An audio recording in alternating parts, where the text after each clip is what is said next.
देवेंद्र पांडुरंग गायकवाड आज धुळे शहरामध्ये महानगरपालिकेच्या प्रवेश गेट समोर मुख्य जनावर हे गाया या ठिकाणी बसलेले आहे। आज धुळे शहरामध्ये ठिय्या मांडून बसलेले आहे। धुळे शहरामध्ये आजही एकही रस्ता चांगल्या प्रकारे नसून आज नागरिकांना त्रास होत आहे। परंतु आज महानगरपालिकेच्या समोर मुख्य जनावर हे ठिय्या मांडून बसलेले आहे, परंतु महानगरपालिकेचं दुर्लक्ष आणि त्याच्यामुळे नागरिकांना होणारा त्रास होत आहे। तरीसुद्धा या ठिकाणी महानगरपालिकेचे अधिकारी आता जात आहे, तरी यांना कोणतीही दिसून नाही राहिलं।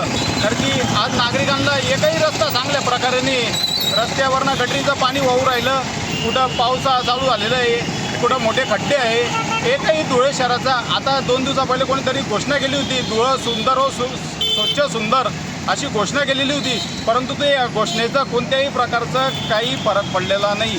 या ठिकाणी आज सामान्य नागरिक कर भरता, नळपट्टी भरता, घरपट्टी भरता, परंतु यांना सगळ्या मूलभूत सुविधांपासून वंचित ठेवले गेलेलं आहे। महानगरपालिका फक्त पैशांची वसुली करण्यासाठी बसलेली आहे। आयुक्त साहेबांनी आता मी महानगरपालिकेत गेलो होतो, 4 वाजेनंतर भेटण्याचा टाईम दिलेला आहे।